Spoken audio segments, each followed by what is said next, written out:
All right, I'm on Skype with Dr. David Jacobs. How you doing, David? Fine, thank you, Martin. And thanks for joining us. And you are a retired professor of history at Temple University. And are you still keeping active? Well, yes, I am. I'm working on my books. I've been claiming to do this for a number of years now. And it's very slow going, but I'm actually making a pretty good headway with 3 books that I'm doing.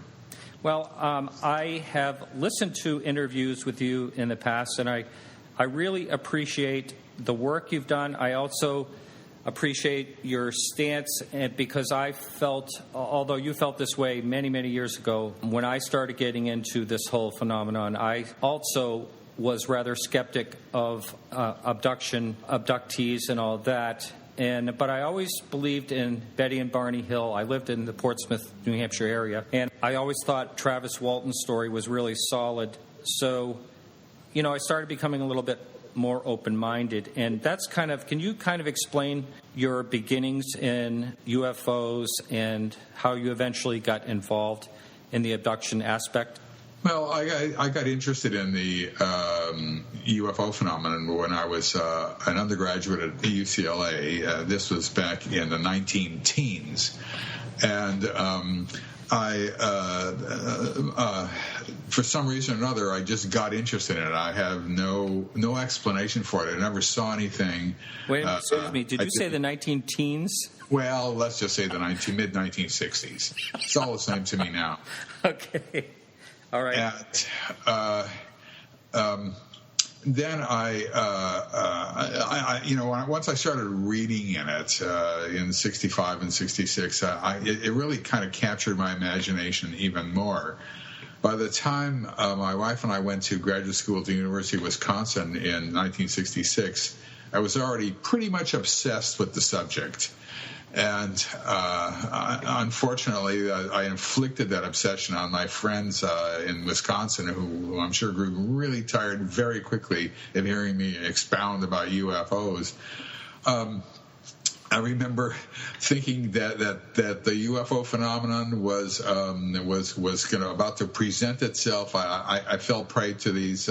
Now I realize wrong-headed ideas that they were going to land on the White House lawn. There was going to be a big sort of disclosure by the aliens themselves of their presence. And I remember thinking, it's 1970 now. This is the year it's going to happen. The first year of the decade, 1970. And pretty soon, obviously, predicting behavior of these objects and what they're going to do is an inexact science, to say the least. And so I was very, very much into the whole world. By 68, I had become a field investigator, quote unquote, for the Aerial Phenomena Research Organization, and I was actually knocking on doors and doing footwork and following up on cases in the Madison, Wisconsin area, and all. And I just sort of kept with it, and eventually I wound up. When I was starting to write my dissertation in history, I was very much interested in social cultural history, and I spent 6 months doing a dissertation, doing research for a dissertation about the image of women in a very early film history, pre-1915, and I did 6 months of that, all the while obsessing on UFOs. And so I eventually went to another professor to work with, and I changed my dissertation to the controversy over unidentified flying objects. And wound up getting my PhD in that, only the second PhD ever awarded with an area of UFO studies in it in some way. Although that was in 1973, but the subject wasn't about UFOs itself. It was about how the society and segments of the society treated the subject over the years, to get to the point that by 1973 we didn't know anything at all about UFOs. And why was that? Why did that come about? Why don't we? And that book was eventually published by University of Indiana Press in 1975. Mm-hmm. Mm-hmm. So since then, I just I kept doing it. Barney and Betty Hill, interesting case, came about, abducted, who knows. With UFO researchers, you're looking for patterns. And if you don't see patterns, you're not seeing anything. You know what I mean? You're seeing something that is not really unusual. So UFOs had to fit into a pattern, and they did fit into a pattern. Same thing with abductions. With abductions, if you don't find a pattern, there's nothing to it. One case does not a pattern make. Mm-hmm. So Barney and Betty Hill were not contactees, the charlatans from the 1950s who claimed to take rides to the moon and to Venus and to Uranus and get the secrets of the universe and also the secrets of their propulsion system. This was really, really big in the 1950s, particularly amongst charlatans, but also amongst serious UFO researchers too. For some reason or another, it still escapes me, they were fixated on propulsion. But speaking of propulsion, what's that in the background I hear? Oh, somebody's mowing their lawn. Oh, okay, all right. I thought it was a mothership, perhaps. If you want to wait a second, I can close a second window. Sure, okay. Here we go. Walking to the window. I'm about to close it. I am closing it. So where were we going? So the point is that I was not a great believer in abductions. I mean, it was UFOs were the end-all and the be-all. This is where the Air Force entered in. This is where the CIA entered in. This is where presidents had statements about them from time to time. This is where scientists look at. Nobody looked at abductions. Nobody. And I certainly wasn't going to, because the UFOs was where I was centered. Although the Barney Betty Hill case was interesting, no doubt about it.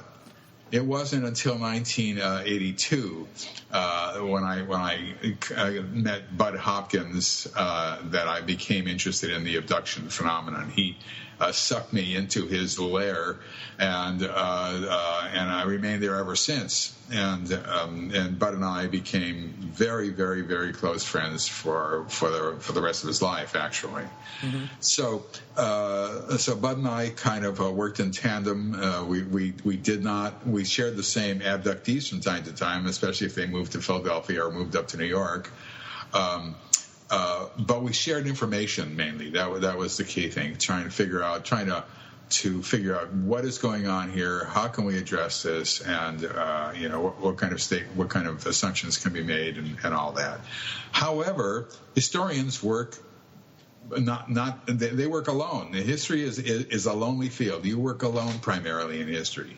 Every once in a while, there'll be two historians who write a book, but 99% of the time, it's a singly authored study. And so that's basically what I did. I worked alone in this field for a long, long time, and still working in it from time to time, although in recent months, in the last year, things have slacked off considerably for me. I think mainly because I'm retired now. I need to do these books. I don't follow up on people who write to me. Unfortunately, I'm sorry for everybody out there who might be a victim of me. And so I'm elderly now. I'm an old man now, and I know I got to get these books out of my system. And once that's done, I'm going to hang up my brains, and I'm just going to watch television, and I'm going to be happy. Well, that's good. At least we'll know what happened to you. So right. That's good. I want to know what kind of issues has doing what you've done caused you in your academic profession. Has it caused you any trouble? Well, let's put it this way. Yes. Okay. This is not a subject that you want to deal with in academics. Academics can be fairly closed-minded, mm-hmm. especially when it comes to being abducted by little beings from outer space. That just doesn't make it into the academic world. It doesn't make it intact, let's put it that way. The problem is that most academics understand instantly, or faster than instantly, a whole range of psychological issues that could allow people to present with abductions. I've been abducted. They know about hypnosis. They know about psychological problems. They know about all sorts of things that can account for this, picking things up in popular culture. They get it right away. They understand the whole spectrum. Mm-hmm. Therefore, to say you're an abduction researcher means automatically that you're an idiot.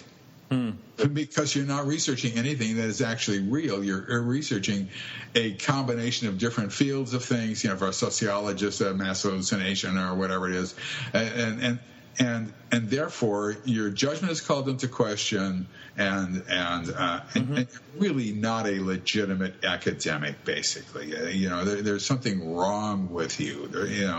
And that's the way people who do this kind of work in academics are treated. Now, when I say that, there aren't a whole lot of people in academics who do this kind of work. That's right. Mm-hmm. In fact, there are none who do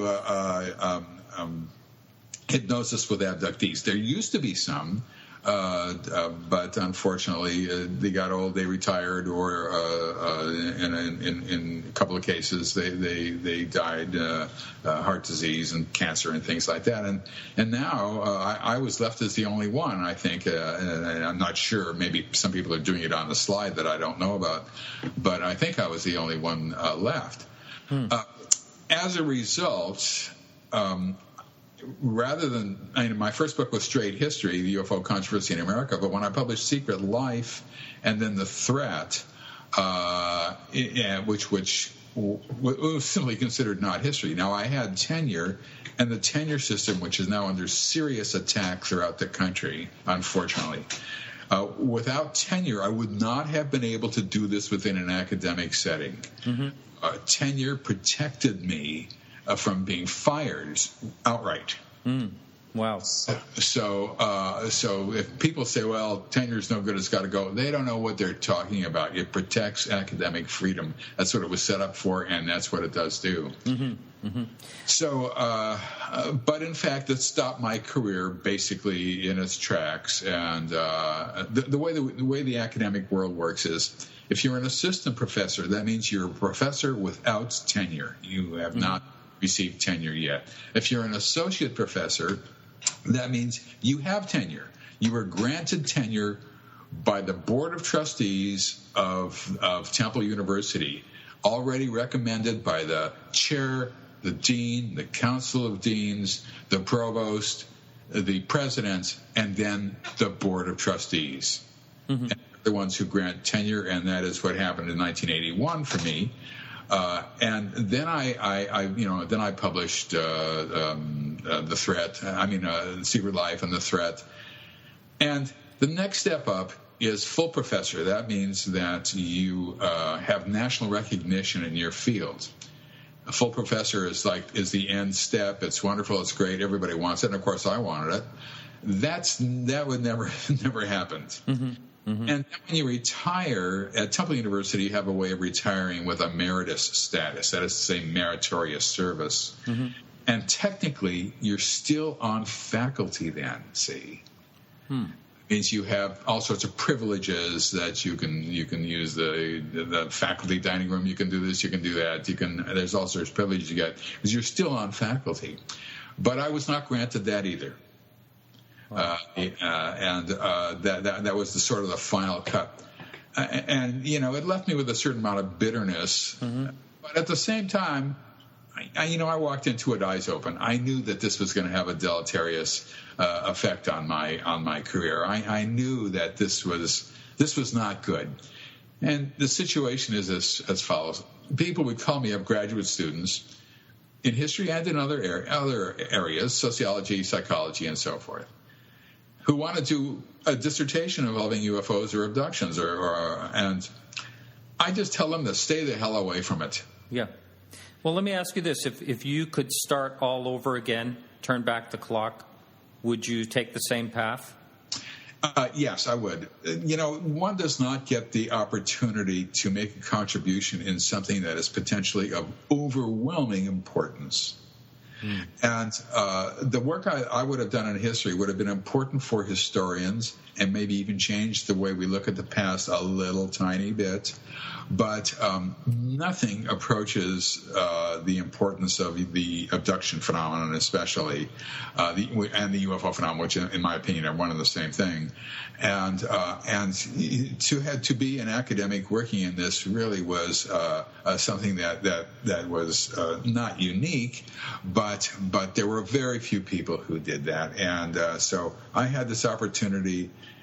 And I took it. I mean, my priorities in terms of making a contribution, I think, were greater than my priorities for my own particular life. Wow. Now, just to follow up on this last thing that I was saying, when graduate students call me up, I tell them to stay the hell away from it because the following things happen. If they work in a subject other than UFO cults, UFO religions, or the psychology of people who see UFOs, which everybody does. If you look at academic press books, they're all related in some way or another, or most of them are anyway, to UFO religions, UFO cults, popular culture, and UFOs, but not addressing the UFO or abduction phenomenon per se. There is one book by Susan Clancy that does it. It is the world's worst book. I was going to talk to you about that and what your opinion was of her work. It's factually incorrect on the one hand, and just stupidly done, in my opinion. And I certainly don't want to upset her by saying things like that. That's just my opinion. I've already upset her in a number of other ways. But it's just not a very good book. The problem is the book was not. That's it for David Jacobs. If you go to our website, podcastufo.com, that's episode number 27, and you can click on that and go to about minute 17, and you'll pick up where you left off. Thanks for listening.